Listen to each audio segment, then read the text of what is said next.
할렐루야! 오늘도 주님과 함께 말씀과 함께 복된 날 되시길 소망합니다. 1월 14일 말씀과 함께 시작하겠습니다. 하나님, 오늘 하루 말씀 가운데 우리의 눈과 귀를 열어주시고 주를 찾는 모든 자들이 주로 말미암아 기뻐하고 즐거워하게 하시며 주의 구원을 사랑하는 자들이 항상 말하기를 하나님은 위대하시다 하게 하여 주시옵소서. 예수님 이름으로 기도드리옵나이다. 아멘. 오늘 우리에게 주신 하나님의 말씀은 요한복음 4장 43절에서 54절까지의 말씀입니다. 주님 감사합니다. 오늘은 49절에서 53절까지의 말씀을 함께 보겠습니다. 신하가 이르되 주여 내 아이가 죽기 전에 내려오소서. 예수께서 이르시되 가라 내 아들이 살아있다 하시니 그 사람이 예수께서 하신 말씀을 믿고 가더니 내려가는 길에서 그 종들이 오다가 만나서 아이가 살아있다 하거늘 그 낫기 시작한 때를 물은즉 어제 7시에 열기가 떨어졌나이다 하는지라. 그의 아버지가 예수께서 내 아들이 살아있다 말씀하신 그때인 줄 알고 자기와 그 온 집안이 다 믿으니라. 아멘. 사마리아 작은 동네 수가에서 사마리아 여인을 통해 온 마을이 예수님을 구주로 고백했습니다. 그 모습을 보며 제자들의 마음도 뜨거워졌겠지요. 예수님에 대한 더 큰 기대를 가지고 이제 갈릴리로 돌아왔습니다.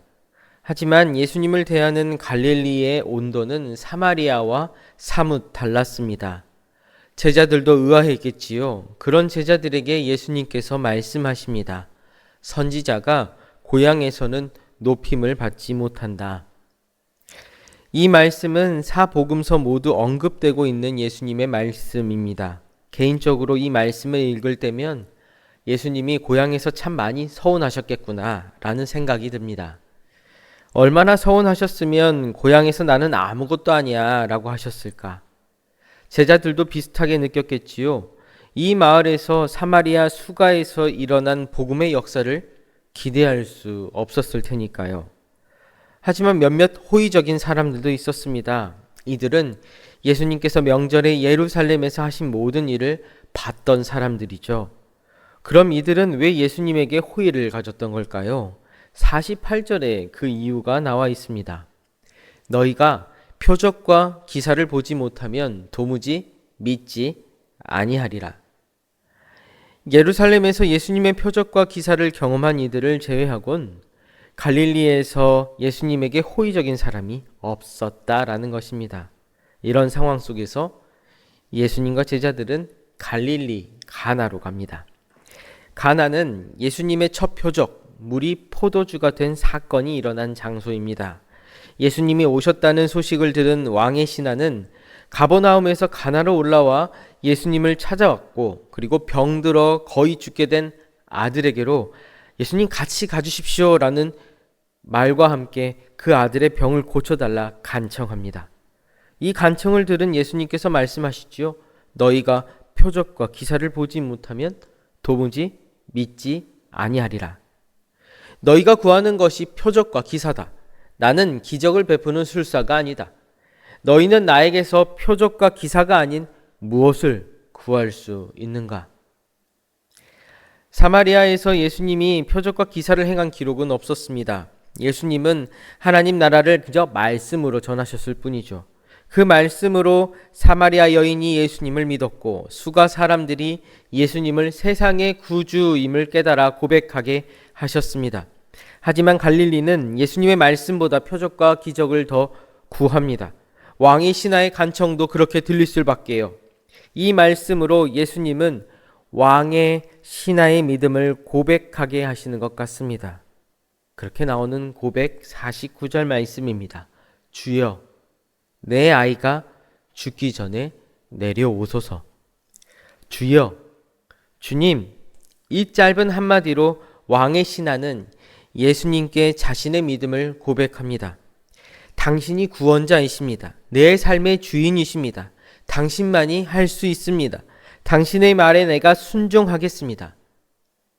이 모든 것이 이 주여 짧은 말 한마디에 담겨져 있습니다. 그것이 믿음의 고백이고 또 이 왕의 신하의 믿음입니다. 구원자에게 부르짖는 간절한 외침입니다.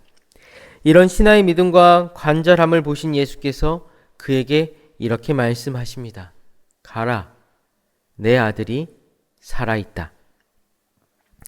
가나의 혼인잔치에서 어머니 마리아가 종들에게 이야기했지요. 무슨 말씀을 하시든지 그대로 하라.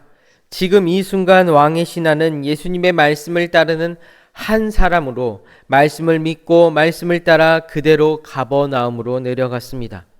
이 말씀을 받은 신하는 예수님 말씀을 따라 행함과 실천으로 자신의 믿음의 확실함을 다시 고백하고 있는 것입니다. 구원의 간절함이 있기에 믿음으로 순종했습니다. 그렇게 가버나움으로 내려가는 길, 그 걸음이 과연 평안하고 기뻤을까? 여러분, 아니었을 것 같습니다.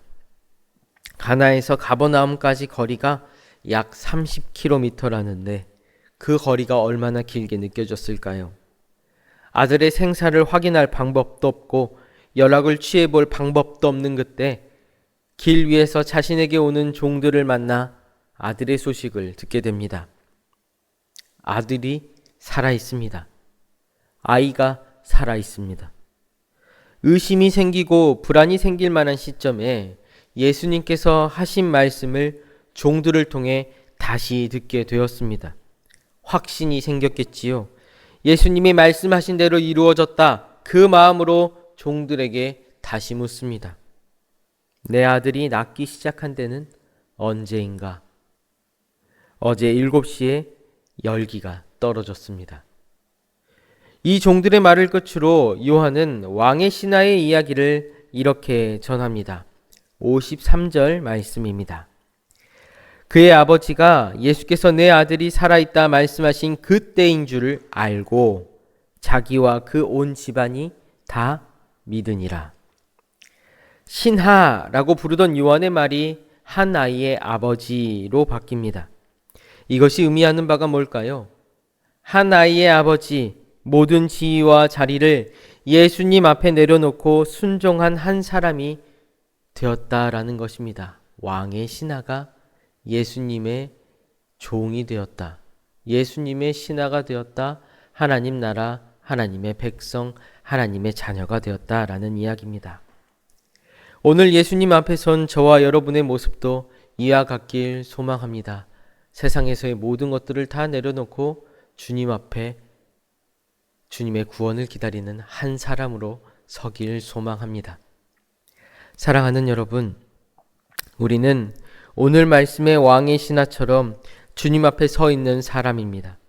주님의 말씀을 따르는 사람이고 주님 앞에 간절히 아뢰는 사람들입니다. 주를 찾는 모든 자들에게 주님은 말씀하십니다. 말씀하신 그때 구원은 이미 우리의 삶 가운데 임하고 있습니다. 이 말씀이 특별히 함께하는 우리 모두에게 응하길 소망합니다.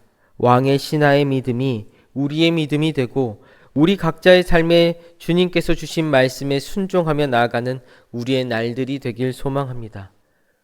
그리하여 이 신하가 응답받은 주님의 말씀이 우리에게도 응답되길 소망합니다. 특별히 우리 가정 안에 있는 크고 작은 문제들이 해결되고 우리의 환우들의 아픔과 가족들의 기도가 응답되고 회복되는 놀라운 일들이 있길 소망합니다. 그리 아니하실지라도 말씀을 따라 순종하는 우리가 되길 소망합니다. 말씀하신 그때 우리에게 가장 좋은 것을 준비하신 주님께서 말씀과 함께 말씀을 따라 말씀이 되어 인생 순례길 걸어가는 우리 모두에게 지치지 않고 두려워하지 않도록 날마다 새로운 힘과 위로로 함께 하실 줄 믿습니다. 그렇게 마침내 우리에게 임하는 구원의 때, 우리에게 주신 말씀이 성취되는 때에 우리 모두가 또 온 집안이 주로 말미암아 기뻐하고 즐거워하게 하실 줄 믿습니다. 오늘도 이 말씀 따라 살아가는 여러분의 오늘을 주님의 이름으로 축복합니다. 기도하겠습니다. 복을 빕니다. 이제는 우리 주 예수 그리스도의 크신 은혜와 아버지 하나님의 다함없는 사랑하심과 성령님의 함께하심과 인도하심이 말씀하신 때에 말씀대로 이루실 것을 굳게 믿으며 세상 속으로 나아가는 함께하는 모든 이들의 심령과 일상 위에 이제로부터 영원토록 함께하옵시길 간절히 축원하옵나이다. 아멘.